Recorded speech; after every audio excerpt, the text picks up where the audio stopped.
Tudo bem, pessoal? Bom, a ideia aqui seria procurar dar um fechamento aos nossos encontros, embora eu saiba que vocês estão muito envolvidos com os trabalhos de VA2, mas é apenas para as coisas não ficarem demasiadamente no ar, né? E de alguma forma o que eu vou falar aqui, por mais que no momento não pareça muito nítido, tem a ver com o texto que eu utilizei, né, disponibilizei para vocês para fins da realização do trabalho de VA2.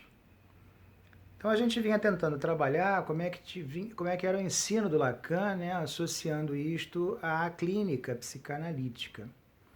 No entanto, eu sempre procurei ressaltar para vocês, ao longo desses nossos encontros virtuais, e talvez já desde os nossos encontros presenciais, a necessária, insofismável proximidade entre o ensino do Lacan e o ensino do Freud. Na verdade, Freud se propõe a ser, como eu assinalei algumas vezes para vocês, um retorno ao espírito da obra freudiana, né? Lacan procura fazer da sua obra um retorno à obra freudiana, no sentido de uma leitura mais fidedigna daquilo que Freud teria pretendido com a criação da psicanálise, embora, como eu também assinalei para vocês, Freud tenha se defrontado muitas vezes, frequentes vezes, e provavelmente por toda a sua vida, por toda a sua produção teórica, com uma série de dúvidas, uma série de aparentes retrocessos, de voltas atrás.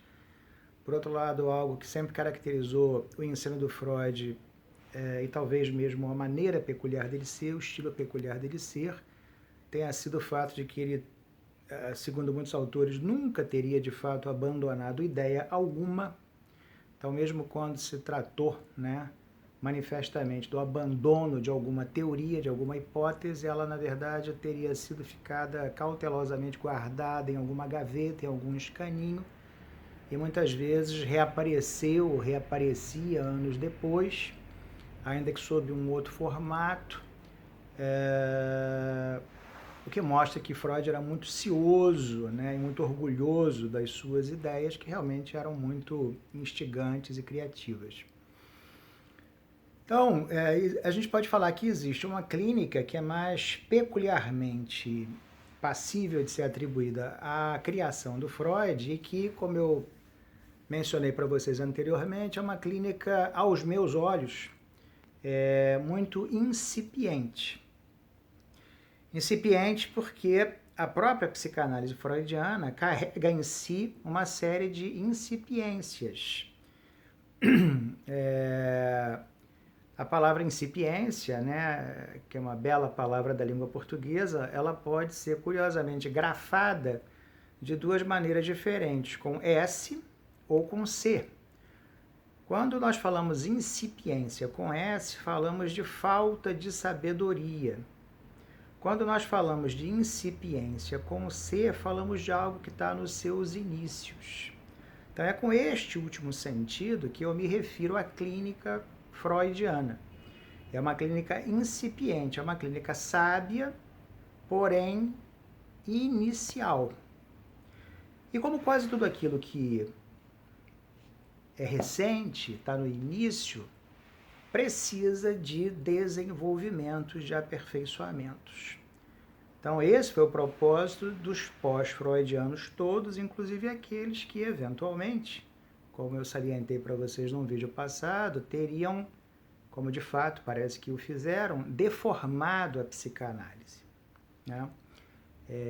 Seja de uma maneira um pouco mais gentil, como a escola inglesa, seja de uma forma criminosa, por assim dizer, como foi o caso da psicologia do eu. E o Lacan seria então esse D'Artagnan, esse herói, né, que teria então conseguido resgatar a originalidade do pensamento do Freud, que jazia perdida. Então, voltando isso tudo que eu estou falando para a clínica, né, eu tentei explicitar para vocês um pouco de como é que essa clínica foi revista, repensada pelo Lacan. Com certeza é de duas clínicas diferentes que se trata, mas existe uma designação que na verdade é uma metáfora muito bonita, né, sobre a psicanálise do Freud, né, antes de algumas reformulações que ela sofreu. E a metáfora é a que define a psicanálise como a clínica da fantasia.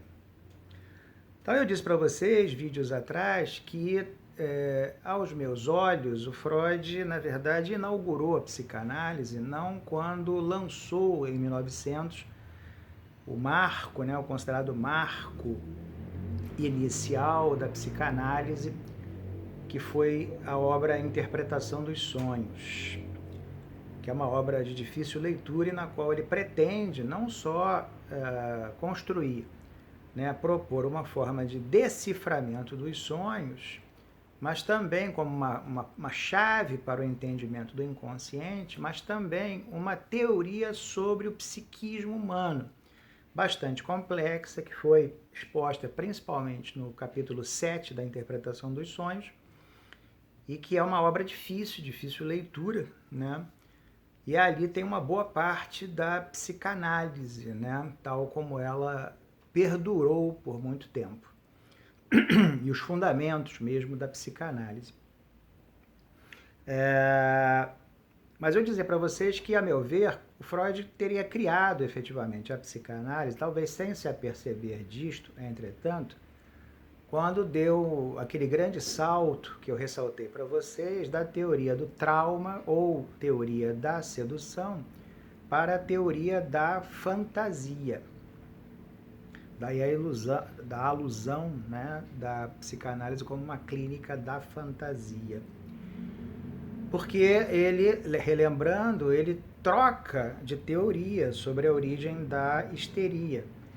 Ele acreditou durante 4 ou 5 anos que as histéricas houvessem sido, nas suas infâncias, seduzidas pelos pais, e esse evento inicial teria se inscrito como um trauma para elas no desabrochar da puberdade, fazendo então com que aquela situação originária, o chamado primeiro tempo do trauma, né, a tal hipotética sedução da histérica criança pelo pai, retornasse sob a forma de sintomas das mais variadas espécies. Mas, de alguma forma, e o Freud viu isso durante o processo de análise que ele conduziu, esses sintomas, de alguma forma, estavam associados com os eventos iniciais lá da infância. Freud, então, muito concretamente, acreditou que esses eventos houvessem, de fato, acontecido, ou seja, que as histéricas concretamente tivessem sofrido sedução pelos seus pais. Sedução aí entendida como uma série de coisas possíveis, né? Desde uma sedução no sentido mais estrito do termo, até eventualmente algum tipo de contato físico, etc, etc, etc. Então, Freud está tocando num vespeiro, né? Se hoje em dia falar disso é um vespeiro, imagina em 1890 e pouco.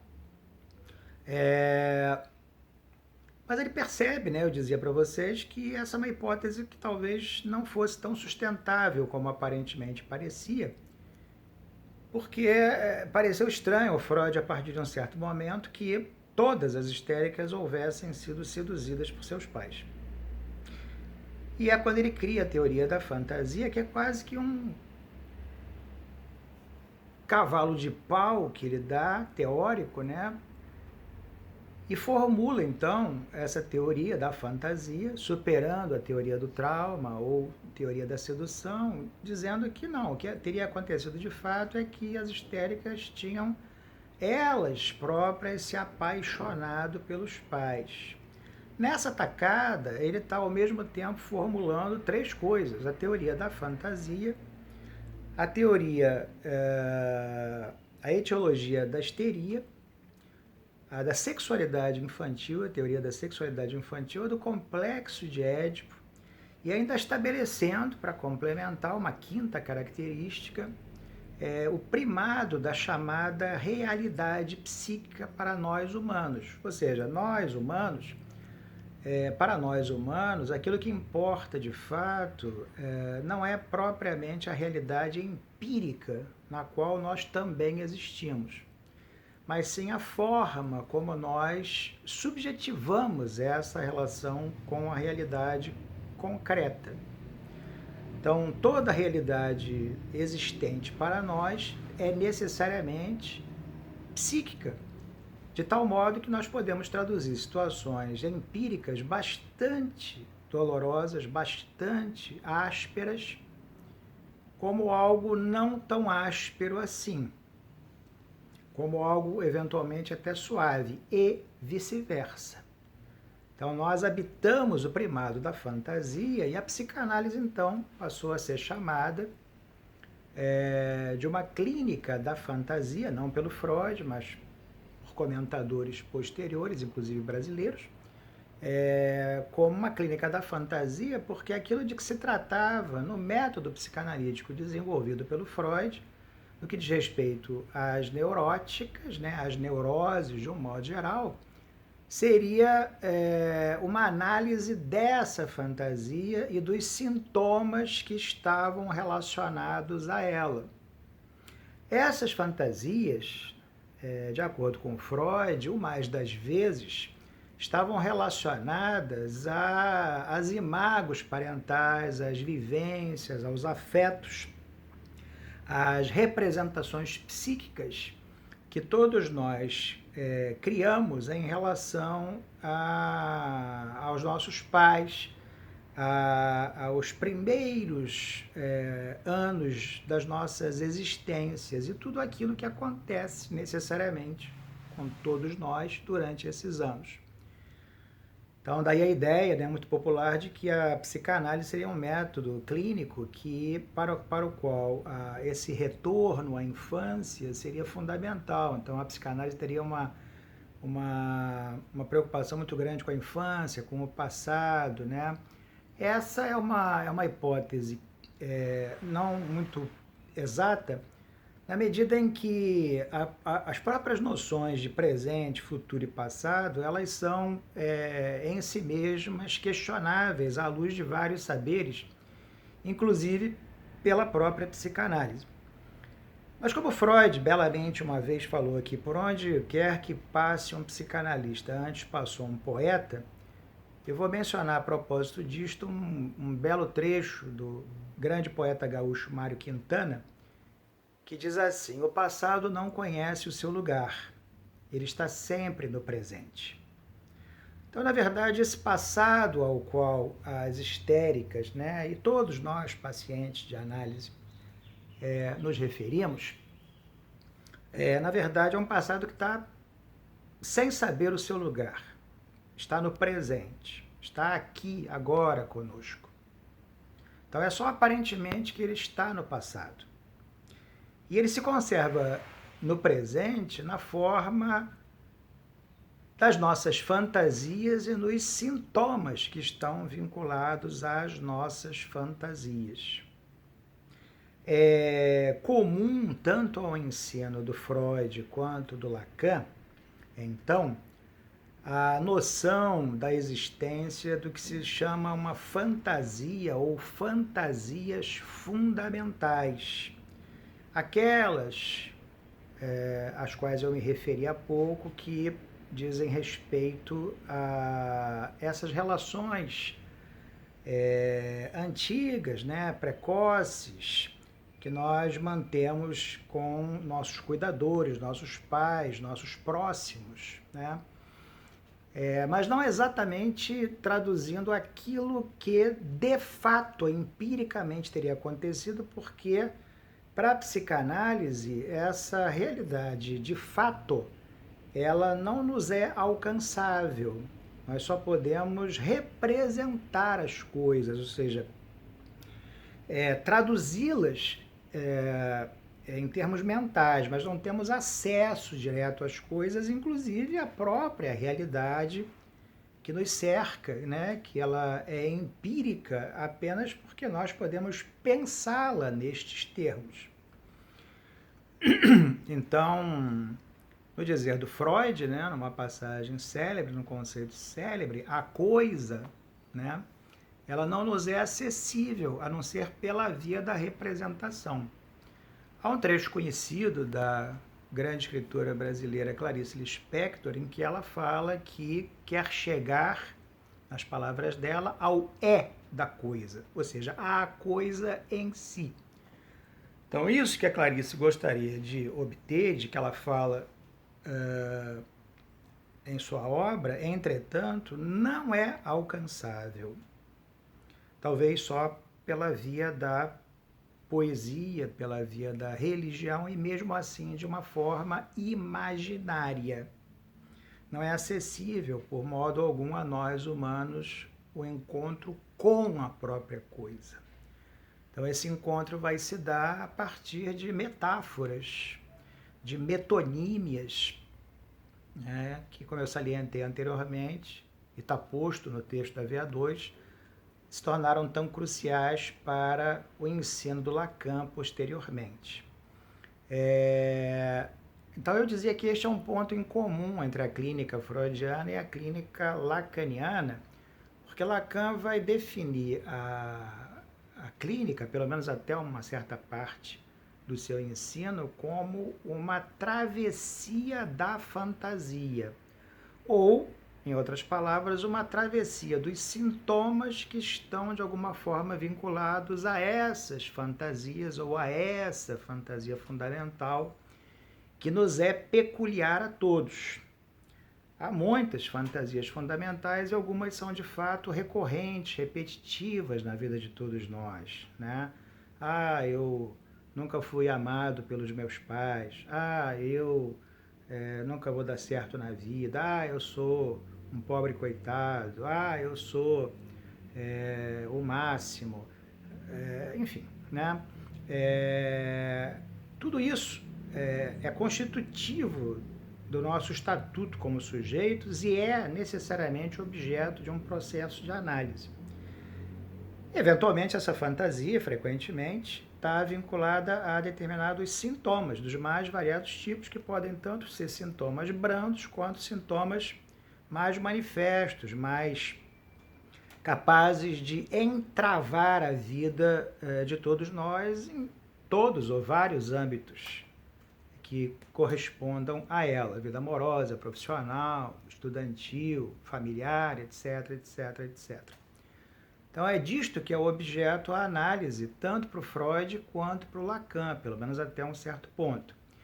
Ir além desse ponto exigiria um esforço, né, exagerado, a meu ver, nesse momento em que vocês estão, e se tudo der certo, vai ser possível a vocês, a quem pelo menos se interessar pela psicanálise, no prosseguimento do curso e até depois do curso, no estágio, tudo, tentar saber um pouco mais sobre isso que é tão instigante, porque fala verdadeiramente da alma humana, né? A alma que na antiguidade era representada pela figura mitológica de uma deusa chamada Psique. Então, é sobre esse terreno da psique que a psicanálise trabalha. E trabalha reconhecendo que essa psique é quase que inteiramente inconsciente. Daí o valor incomensurável de um saber, de uma prática como a psicanálise, que reconhece a existência do inconsciente e reconhece também que isso que nós traduzimos como eu, não só é verdadeiramente minúsculo, né, como tremendamente desconhecido, majoritariamente desconhecido para nós, porque o eu, como eu salientei antes, né, não é tão grande quanto nós pensamos, é pequeno e está quase todo afundado no inconsciente. Então, a psicanálise me parece fascinante, porque quando nós dizemos eu sou, eu faço, eu quero, eu na verdade não sei o que eu estou dizendo e sequer quem está dizendo de fato.